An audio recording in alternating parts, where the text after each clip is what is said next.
স্পেনের সমুদ্রতটে বালু দিয়ে গড়া শিল্পকর্ম, যা দেখে থমকে দাঁড়াচ্ছেন পর্যটকরা। গ্র্যান্ড কানারিয়া দ্বীপের লাস পালমাস শহরের সৈকতে এবার আয়োজন করা হয়েছে ব্যতিক্রমী এই স্যান্ড নেটিভিটি প্রদর্শনী। যিশু খ্রিস্টের জন্মকথা, ৩ জ্ঞানী রাজা, ধর্মীয় নানা দৃশ্য, সবকিছুই তৈরি করা হয়েছে শুধুই বালু দিয়ে। এবারের আয়োজনটি আরও বিশেষ, কারণ এটি এই প্রদর্শনীর ২০তম বর্ষপূর্তি। এই বিশাল বালুর শিল্পকর্ম তৈরিতে অংশ নিয়েছেন বিশ্বের বিভিন্ন দেশের শিল্পীরা। প্রদর্শনীর পরিচালক আদাই রদ্রিগেজ বলেন, এতে অংশ নিয়েছেন মোট ১০ জন শিল্পী। তারা এসেছেন অস্ট্রেলিয়া, ভিয়েতনাম, যুক্তরাষ্ট্র, কানাডা, চেক প্রজাতন্ত্র সহ বিভিন্ন দেশ থেকে, আর সবাই শীর্ষ মানের শিল্পী।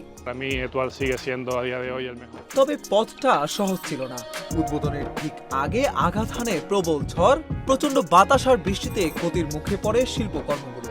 এই প্রসঙ্গে আদাই রদ্রিগেজ বলেন, আমরা খুব শক্তিশালী ঝড়ের মুখে পড়েছিলাম, তবে সব বাধা পেরিয়ে আজ উদ্বোধনের আনন্দ আরও বেড়ে গেছে।